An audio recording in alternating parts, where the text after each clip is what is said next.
This is part 1 of 3 on Chapter 5, Biological Membranes. In this chapter, we're going to be looking at the first 4 characteristics of life. So we're still in the cells units. We're going to be talking about how cells are that smallest, most basic unit of life. We're going to see how organisms can use energy, so a couple examples of that in this chapter. How these cells can interact with their environment, and then in the third part, we're going to look and see how cells maintain their homeostasis, or how they maintain their internal balance inside of the cell using this biological membrane. We're going to be focusing on 3 questions. The first one, what is the structure of the plasma membrane? In the second part, we're going to look and see how and where the components of the plasma membrane are created in the cell. And then in the third part, how does the plasma membrane help to maintain that homeostasis or that internal environment? So we're going to, again, focus on, in this part, what is the structure of the plasma membrane? The framework of a biological membrane is the phospholipid bilayer. So remember, phospholipids, we learned about them in Chapter 3, and I said that we would talk about them in more detail, so here that is. So phospholipids, they're a type of lipid, so they're grouped in the category with the fats and oils and the steroids. Phospholipids are amphipathic molecules. This means that within one phospholipid you have a hydrophobic or water-fearing region. Those are the 2 fatty acid tails, and those 2 fatty acid tails are going to face in towards each other. The other part of the molecule is hydrophilic or water-loving. And this is the head region of the phospholipid, so it's actually going to face out of the membrane, so either in towards the middle of the cell or out towards the outside of the cell. So it's going to be located by the water regions of surrounding your cell. So here we have some phospholipids, and this is showing that if you take a bunch of phospholipids and you throw them into a beaker of water, they're going to orient themselves so that that nonpolar hydrophobic fatty acid tail is going to face in to the middle, and those polar hydrophilic head part, the blue part, is going to face out towards the aqueous environment. Biological membranes have what's called a fluid-mosaic model.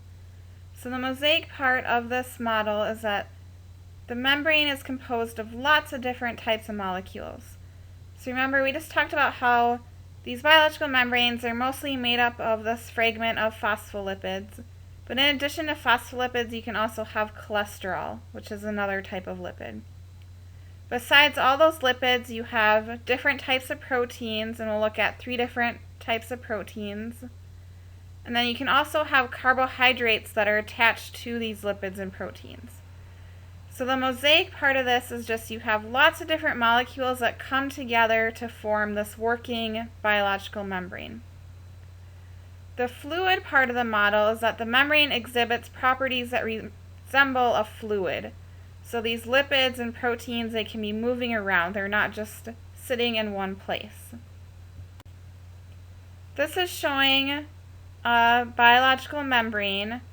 So you can see that most of the molecules that make up the membrane are going to be the phospholipids. And those are the brownish structures, so the round brown ball with the 2 fatty acid tails coming out of it. Those fatty acid tails, they face in towards each other because they're hydrophobic. And then the head region, they face out because they're hydrophilic. They want to be next to the water. The other type of lipid are the blue molecules. There's cholesterol. And cholesterol is only found in animal cells. And then the purple and green molecules, these are proteins. And I'll show you the different types of proteins on the next slide. Then the final type of molecule, you have your carbohydrates, which are the yellow molecules. Those carbohydrates, they can be attached to proteins. So if you look on the left-hand side, there's a molecule called a glycoprotein. It's just a protein that has a little carbohydrate attached to it. In addition to glycoproteins, you can also have glycolipids. These are lipids that have a little carbohydrate attached to them. The three different types of proteins we see in biological membranes include the transmembrane or integral proteins. This is a protein on the far left.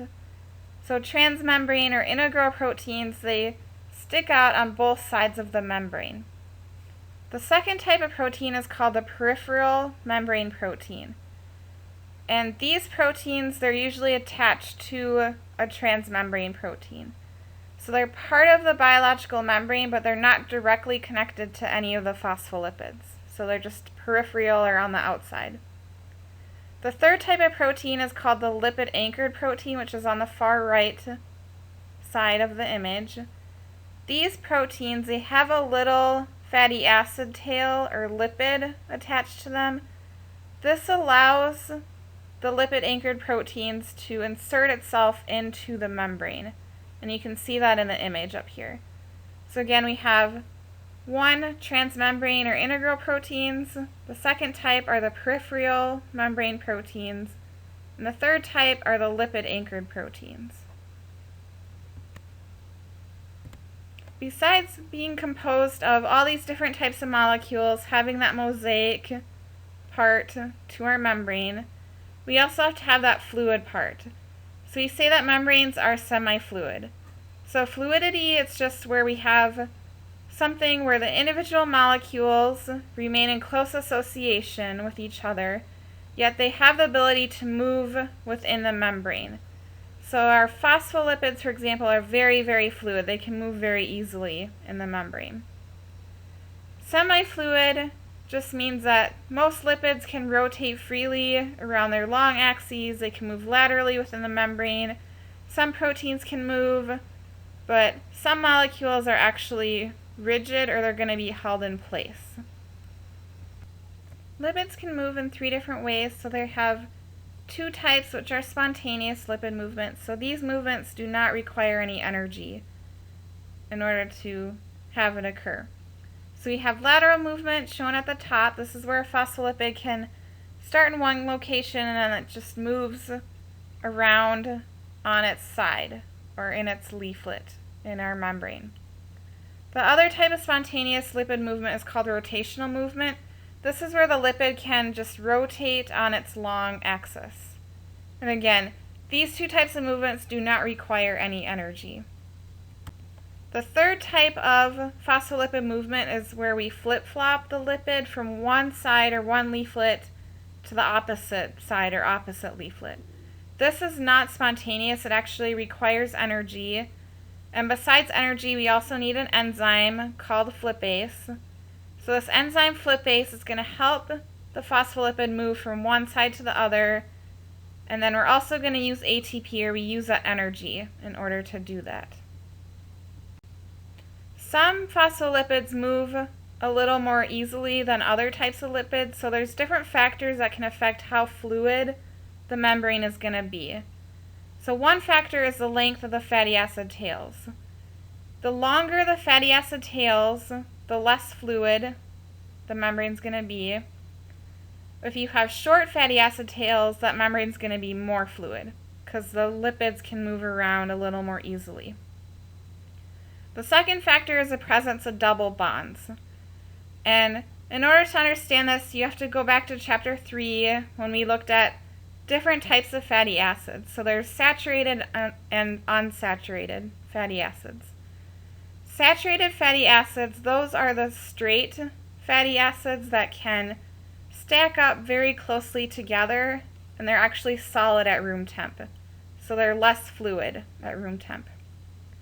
If you have an unsaturated fatty acid where you have those double bonds, the fatty acid is kind of bent. Those unsaturated fatty acids, they can't line up next to each other very easily. So those fatty acids are going to be more fluid at room temp. So the more double bonds you have, the more fluid that membrane's going to be. The third factor is the presence of cholesterol. And this is kind of tricky. It depends on the temperature, but sometimes cholesterol makes the membrane more fluid. At other temperatures, it makes it less fluid. Besides the movement of the phospholipids, you can also have movement of those membrane proteins. So just to show you this experiment, we have two scientists here. They took a mouse cell, which they fluorescently labeled the proteins on that mouse cell, and they fused that mouse cell to a human cell. So they have this fused cell on the right-hand side. Some of those cells, they just put them at 0 degrees Celsius, so freezing temperature. This is the image on the left right here. They labeled the mouse proteins with a fluorescent dye, and then they looked to see if those proteins actually moved or not. And at 0 degrees Celsius, none of the proteins moved. However, if they took those cells and they incubated them at 37 degrees Celsius, so over on the right, 37 degrees Celsius is human body temperature. After a time, they took those fused cells out and they looked to see where the mouse proteins were located. And you can actually see that the mouse proteins, they've spread out equally in that fused cell. So this experiment shows that proteins indeed can move around within the membrane. However, even though some proteins can move around in the membrane, other proteins can be restricted in their movement. And this really depends on the cell type. So anywhere from 10 to 70% of membrane proteins can be restricted in their movement. That means anywhere from 90 to 30% of proteins, they are able to move within the membrane. If we look at those integral or transmembrane proteins, the ones that go from one side of the membrane to the other, a lot of times those proteins are bound to the cytoskeleton, so inside of the cell, we have that cytoskeleton. It holds on to the proteins, keeps them in place. Or those proteins can be bound to the extracellular matrix, and that helps to keep those proteins in place as well. So this is different ways where the proteins are going to be bound or restricted in their movement. This is showing some of those transmembrane or integral proteins. So they're green molecules. You can see that they're embedded in the plasma membrane.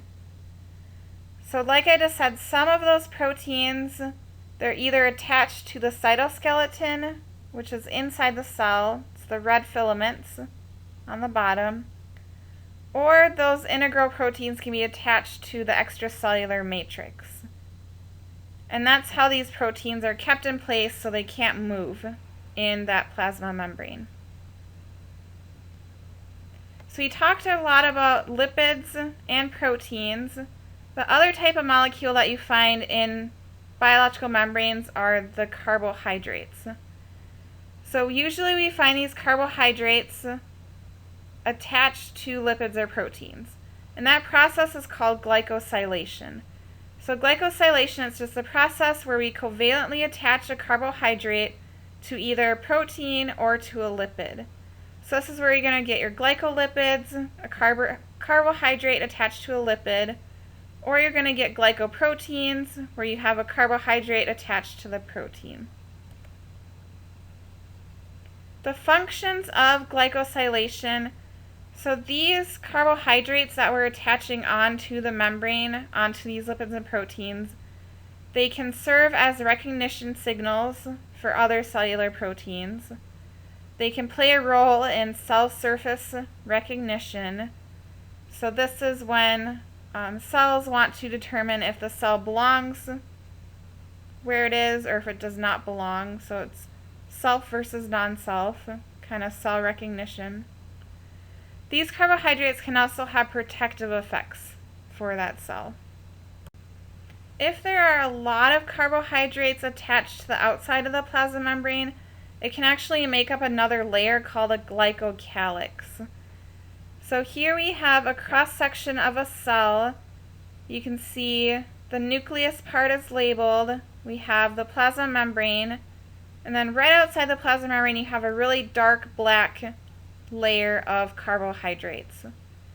So this is a glycocalyx, and a glycocalyx, the function is for protection or to prevent water loss of the cell. So here we actually have one of those functions of the glycosylation being shown in this example here. So in this section, so part 1 of chapter 5, we looked at the structure of our biological membrane. So remember, we have that fluid-mosaic model. It's a mosaic because you have different types of lipids and proteins and carbohydrates that are working together to make up the membrane. And then those different molecules, they can be fluid or they can move around within the membrane.